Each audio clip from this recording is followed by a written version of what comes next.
Hello बच्चों, chemistry के दूसरे लेक्चर में आप सबका स्वागत है। मुझे आशा है कि आप सभी अपने घरों में ठीक होंगे। हमने पहले लेक्चर में केमिस्ट्री के basic introduction, matter, physical classification of matter के बारे में पढ़ा। इस लेक्चर में मैटर के chemical classification, characteristics of matter and properties of different states of matter के बारे में पढ़ेंगे। तो आइए आगे हम पढ़ते हैं chemical classification of matter on the basis of chemical properties. Matters are classified in three groups. First, elements, second, compound and third, mixture. अब हम एक एक करके तीनों के बारे में बताएंगे। एलिमेंट्स को तीन ग्रुप में बांटा गया है। First metal, second non metal and third metalloids, जिसमें मेटल में आयरन, सोडियम, सिल्वर जैसे एलिमेंट्स आते हैं। नॉन मेटल में ऑक्सीजन, नाइट्रोजन, सल्फर जैसे एलिमेंट्स आते हैं और मेटलॉइड्स में सिलिकॉन, जर्मेनियम जैसे एलिमेंट्स आते हैं। ये सारे एलिमेंट्स के बारे में हम लोग अगले चैप्टर्स में पढ़ेंगे, जो 120 के आसपास टोटल एलिमेंट्स हैं। आगे डिस्कवरी भी हो रही है। इन 120 एलिमेंट्स से ही सारे मैटर्स किसी न किसी रूप में, एटम्स के रूप में, मॉलिक्यूल्स के रूप में या कंपाउंड्स के रूप में बनाए जाते हैं। दूसरा क्लासिफिकेशन का ग्रुप कंपाउंड्स होता है। ये कंपाउंड्स दो तरह के होते हैं, इनऑर्गेनिक कंपाउंड्स और ऑर्गेनिक कंपाउंड्स। मिनरल से जो कंपाउंड्स बनते हैं उन्हें इनऑर्गेनिक कंपाउंड्स कहते हैं, और कार्बन कंटेनिंग कंपाउंड्स जो होते हैं वो ऑर्गेनिक कंपाउंड्स के तहत आते हैं, जिसके बारे में डिटेल हम लोग अगली क्लास में पढ़ेंगे। जैसे water, carbon dioxide, sodium chloride इत्यादि, ये इनऑर्गेनिक कंपाउंड्स में आते हैं। और ऑर्गेनिक कंपाउंड्स में हाइड्रोकार्बन्स जैसे मीथेन, इथाइल अल्कोहल जैसे कंपाउंड्स आते हैं। अब तीसरा ग्रुप मिक्सचर का आता है। ये मिक्सचर दो तरह के होते हैं, होमोजीनियस मिक्सचर और हेट्रोजीनियस मिक्सचर। होमोजीनियस मिक्सचर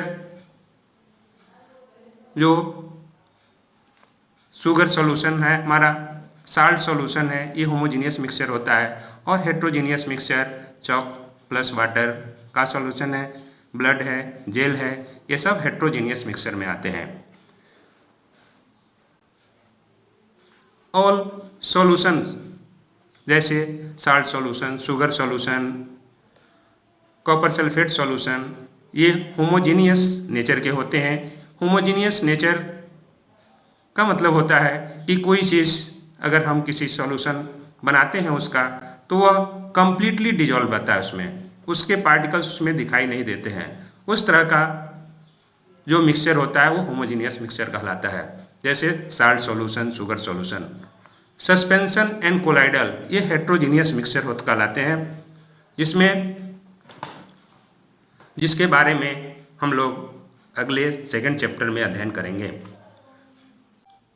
अब मैटर्स के क्लासिफिकेशन जानने के बाद अब हम लोग characteristics of particles of matter के बारे में पढ़ेंगे। बच्चों, आप मैटर्स के बारे में आपको बताया गया कि मैटर्स पार्टिकल्स, छोटे छोटे पार्टिकल्स से मिल करके बना हुआ है। इसलिए उस मैटर्स में पार्टिकल्स का क्या महत्व है, वे पार्टिकल्स का साइज क्या होता है, उस पार्टिकल्स में मूवमेंट कैसा होता है, उनके बीच फोर्स ऑफ अट्रैक्शन कैसा होता है, जिसके कारण वो मैटर्स को एक दूसरे से बांध के रखते हैं। इन सब चीज़ों को हम एक एक करके पढ़ेंगे। तो आइए हम जानते हैं first characteristics, the particles of matter are very very small.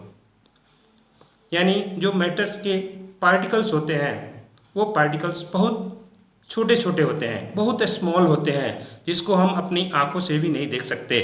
उन पार्टिकल्स को हम अपनी आंखों से भी नहीं देख सकते।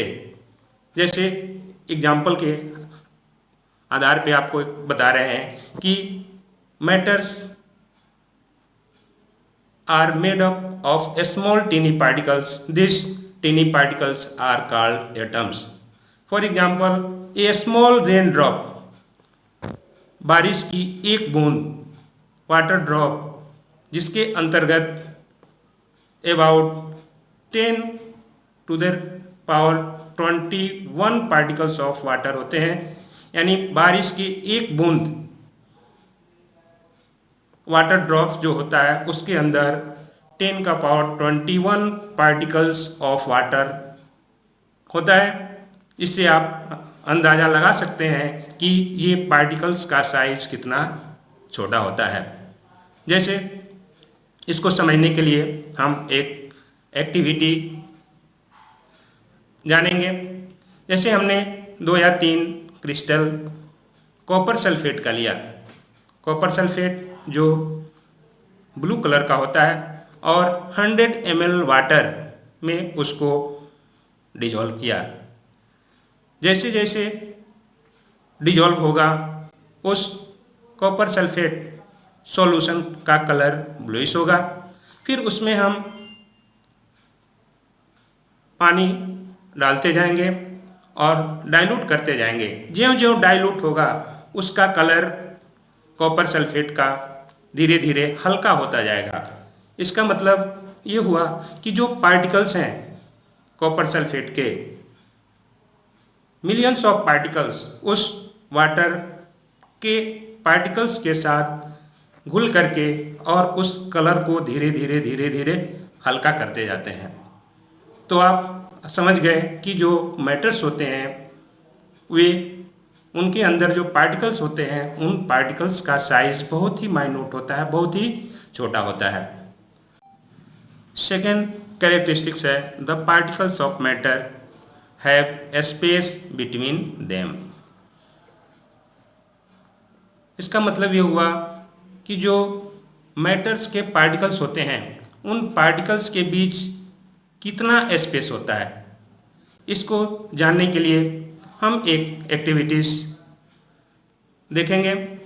जैसे 100 ml वाटर एक बीकर में हम लेते हैं और 50 ग्राम शुगर उस पानी के अंदर डालते हैं। जब 100 ml वाटर लेंगे उसको हम रेड मार्किंग कर देंगे, उसके लेवल को रेड मार्किंग कर देंगे, यानी उसका वॉल्यूम दिखा देंगे। फिर जब ही हम शुगर को डालेंगे तो उसका जो रेड मार्किंग है वह रेड मार्किंग यानी उसका वॉल्यूम इंक्रीज करेगा, बढ़ेगा। यानी आप देख रहे हो कि ये लेवल है पानी 100 ml का, जब ही हमने उसमें शुगर डाला, चीनी, और उसका लेवल बढ़ गया। इसका मतलब जो 50 ग्राम शुगर इसके अंदर डाला इस पानी के लेवल को वो बढ़ा दिया, यानी इसका वॉल्यूम बढ़ गया, इंक्रीज वॉल्यूम। फिर हमने उसको डिजॉल्व किया, स्टेरर के द्वारा, ग्लास रड के द्वारा उसको डिजॉल्व किया। डिजॉल्व करने के बाद हमने ऑब्जर्व किया और ऑब्जर्व करने के बाद देखा कि जो शुरू में जो लेवल था रेड लेवल, उतना जो है वॉल्यूम, यानी उसके वॉल्यूम में कोई चेंजिंग नहीं हुआ। जो शुरू में 100 ml पानी मैंने लिया था उतना ही लेवल पे वो सॉल्यूशन बन के तैयार हुआ। इससे हम ये जानते हैं कि जो पानी वाटर हमने लिया उस वाटर के बीच स्पेस, खाली जगह, आप देख रहे हो ये खाली जगह उसके अंदर होता है, यानी वाटर में के पार्टिकल्स के बीच खाली जगह है। जब ही मैंने 50 ग्राम शुगर डाला उसके भी पार्टिकल, छोटे छोटे पार्टिकल्स हैं, ये दोनों पार्टिकल्स आपस में मिक्सअप हुए, यानी जो वाटर का स्पेस है, पार्टिकल्स के बीच स्पेस है, उसमें जा कर के ये साल्ट एकुमुलेट हो गया, यानी इसकी जगह को भर लिया। इस तरह से कंप्लीटली शुगर इस पानी के अंदर डिजॉल्व हो गया, यानी इसके वॉल्यूम में कोई चेंजिंग नहीं हुआ। तो हम इस एक्टिविटीज़ के द्वारा हम ये देखा, यानी the fact that there is no change in volume on dissolving sugar in water having more inter particle space accommodate the sugar particles, यानी इनके बीच, पार्टिकल्स के बीच जो स्पेस है जिसको इंटर पार्टिकल स्पेस कहा जाता है। इंटर पार्टिकल स्पेसेस मैटर्स के पार्टिकल्स के बीच होता है, और वह स्पेस किसी में ज़्यादा होता है, किसी में कम होता है, जो हम आगे लेक्चर में बताएंगे किसमें सॉलिड में कितना होता है। इससे सॉलिड में कम होता है, लिक्विड में उससे ज़्यादा होता है, और गैस में सबसे ज़्यादा होता है।